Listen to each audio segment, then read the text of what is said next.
Så er vi ankommet til Gudhjem og havde meget imod vores forventning faktisk fået plads helt inde i bunden af inderhavnen. Vi havde regnet med, at når man kom sådan her midt i sommerferien, så ville der være fuldstændig proppet, selvom vi kom tidligt på formiddagen. Faktisk så proppet, at man ville gå fra den ene kajkant til den anden. Det er i hvert fald det, der står i papirerne. Men måske fordi vi kom så tidligt, så kunne vi sejle direkte ind igen på en plads. Der stod havnefogeden også, samme havnefoged, som vi mødte i går. Den stod faktisk også her, så kunne vi komme ind og få til kajkanten med vores indhælderliner. Så det kunne ikke være nemmere.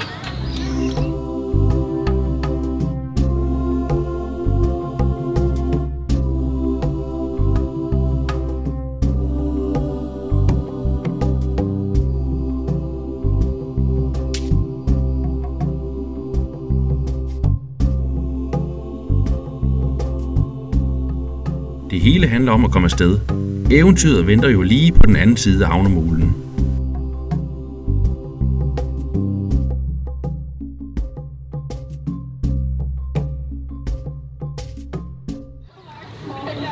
Det er blevet varmt. Det er sommer. Det er faktisk, vi taler lidt om det, det er, jeg kan ikke huske om det er 2 eller 3 år siden, vi har haft så god sommerferie, altså med varme. Så nu søger vi lidt skygge, fordi at når man sejler, jamen, så er man jo ude hele tiden. Og så i stedet for at ligge og dankere den i solen, så søger man faktisk ofte skyggen, fordi at kulør, det skal man nok få. For en del års tid siden, det er faktisk året 2012. I 2012, der tog vi forbi Aarhus og tog alt, der ligger op under næsen på Jylland, hvis man må kalde det det, når man er sjællander. Og da vi nåede til Ebeltoft, der 2012 var faktisk et varmt år. Vi alle sammen glemmer lidt 2012, fordi 2018 var så fantastisk varmt. Men i 2012, der ankom vi til Ebeltoft, og vi kampsveder i vores gamle Maxi 84. Så går vi op, for der ligger en lille bådudstyrsforretning deroppe, og vi kommer op, og vi kører det aller sidste solsejl, de har.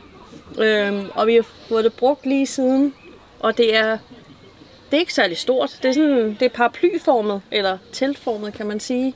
Det er super let at slå op og slå ned og pakke sammen. Og så giver det bare perfekte skygge. Og så kan den flyttes rundt. Den har en snor i toppen og ude i de 4 ender. Vi kan flytte det hvor helst vi vil hen på båden. Og det er bare dejligt. Det er godt nok skønt at have sådan et.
Der ligger Ærteholme.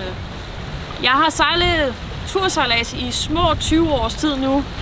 Og selvom jeg hele min barndom er kommet på Bornholm, så har jeg aldrig været derude. Og så har jeg de sidste 20 år haft den der, at hvis jeg nogensinde skal derud, så skal det altså være i ejebåd, jeg kommer derud. Så i år, der er mit hovedmål. Det er at komme derud. Vi smutter lige på nogle andre ture først.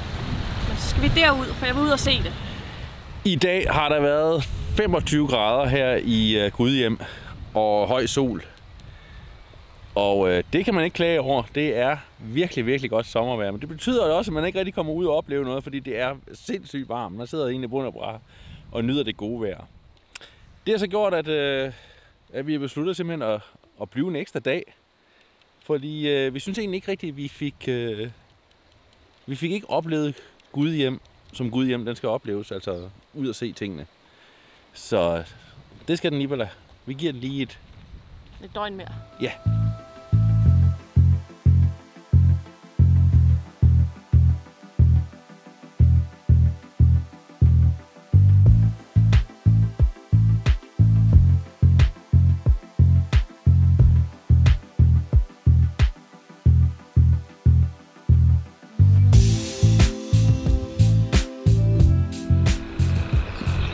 Planer, det er noget, man bliver tvunget til at skulle lave om, når man er på sejlerferie.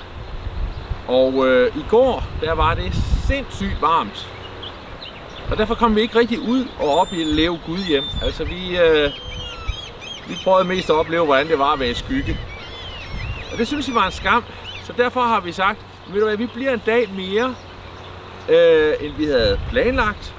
Og så kan vi komme rundt og se tingene.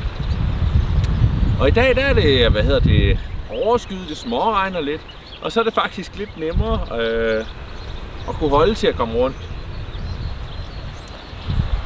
Nu har vi ændret planerne lidt, sådan, og så rykker vi lidt rundt på tingene. Så det der i øjeblikket er planen, det er, at vi bliver her i dag, og i morgen sejler vi til Christiansø, så sejler vi tilbage til Svaneke, ligger blæst inde der en dag, og så sejler et langt stykke til Sverige. Det er det, der er planen lige i øjeblikket, men det kan sagtens ændre sig. Nu tager Sasha og jeg ud og går en tur og ser, hvad der er. Lige i øjeblikket der er vi gået op på noget, der hedder Bohul. Ja. Lige i øjeblikket der er vi gået op på noget, der hedder Bohul, som er et højt punkt her i Gudhjem. Og der kan vi ligesom overskue det hele. Sasha og jeg er ude at gå en tur vest for selve Gudhjem. Der er sådan en sti, der fører til Helligdomsklipperne, og der kommer vi ikke helt hen. Det er for lang tid. Det er vi ikke helt tid til. Og det er sådan en sti, der følger kysten, ikke? Og så er der sådan nogle afstikker ind til sådan nogle seværdigheder, altså som i bund og grund er nogle klipper. Det er lidt svært for tiden at få Klaas med ud af båden. Vi kan godt mærke, at det der teenage-gen, det har virkelig sat hårdt ind her i år. Det er meget, at han sidder på sin telefon nede ombord, og det er svært at få ham ud. Til trods for, at vi ved, at det vil helt sikkert været en tur for ham, fordi det der med at kravle rundt i klipperne, det er sgu sjovt for alle børn og barnlige sjæle. Men det er det første skridt der ud af døren, det kan godt være lidt svært for ham. Og det er egentlig okay, at han skal have lov til at være alene. Altså, dengang at vi var på hans alder, der gad vi da heller ikke at sidde op og ned af vores forældre hele tiden. Vi vil godt have den der begyndende selvstændighed. Og det kan man godt have lidt problemer med, når man er i en båd. Fordi der er man meget sammen. Altså lad os nu sige, at vi var på sommerhustur eller charterferie og sådan noget. Ikke? Jamen, så man kunne trække sig ind i sit eget rum. Men det kan da også godt, men det er en båd. Vi er meget, meget tæt sammen. Så går vi andre lige en tur, så kan han være lidt alene.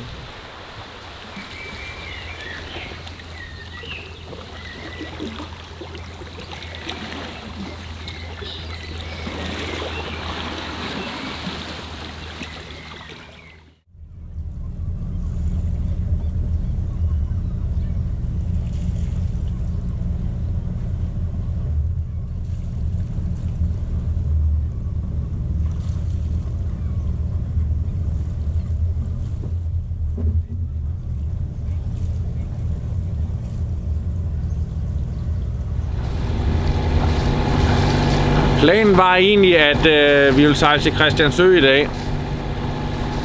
Men vejrudsigten, den lover ikke for godt for de næste par dage. Altså det er muligt at sejle over. Det er fint vejr i dag, men i morgen tidlig vil vinden dreje i nord og øge. Og så står der bare, så bliver det uroligt inde i havnen derovre, ikke? Og det er der ikke nogen grund til. Plus at dagen efter, jamen så får vi en ordentlig blæser indover i nogle timer. fra... Det kan jeg ikke huske. Det var vist nordvest eller sådan noget. Så nu tager vi i stedet for til Svaneke. Og så blæser vi inde der et par dage, og det gør egentlig heller ikke noget. Svaneke er en stor by, eller forholdsvis stor by. Og det skal vi da udnytte. Vi trænger til at få noget... Nej, vi trænger ikke til at få vand ombord, men det gør ikke noget, at vi får noget vand. Og så vil vi egentlig også godt lige have vasket noget tøj. Gudhjem er en fin lille by og en fin lille havn, og jeg kan godt forstå, at man forelsker sig i den. Der er så super hyggeligt herinde.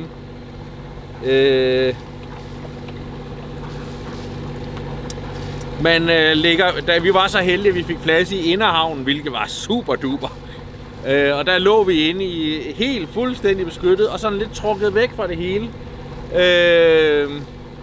Der var læ, der var varmt selvfølgelig. Og så kunne man gå op i byen og nyde alle de her lækre, altså alle de her ting. Og det er jo selvfølgelig meget turistet herovre. Men der er den her gode stemning, den her hyggelige stemning. Masser af små lokale ting, som man kan rende rundt og kigge på. Jeg synes, det var hyggeligt. Det er sådan en rigtig... Gudhjem, synes jeg, for mig er i hvert fald en rigtig, rigtig Bornholmer by.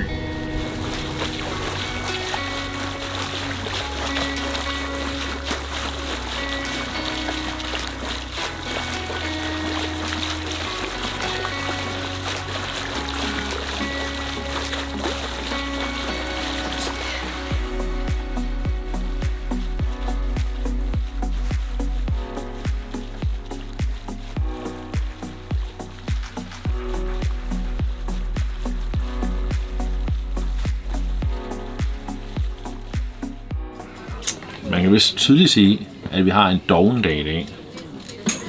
Altså vi har flyttet havn, så nu sejler vi. Nu ligger vi i Svaneke. Og så det eneste vi i bund og grund har lavet i dag. Nej, det tog så også alligevel 2 timer, og det er at vaske tøj. Og lige siden vi får hængt det op, så er det regnet. Lidt op og ned. Så det bliver nok tørt i løbet af et par dage. Nu er vi oppe og købe ind, og så skal vi have nogle kartofler, nogle nye kartofler. Og de skal lige pilles, og så tror jeg også, hvis vi er heldige, så har vi også til i morgen. Og det er bare kedeligt arbejde, men jeg har fået en måde at gøre det sjovt på. Det er lige ved at have sådan en lille belønning her, så når jeg lige har taget nogle kartofler, så må jeg lige få en lille svøl. Because I'm worth it. Because you're strange. Because I'm worth it. Because you're strange. I'm worth it. Og ja, det er altså helt okay at hygge sig med en god film i cockpittet, selvom man er på sejlerferie.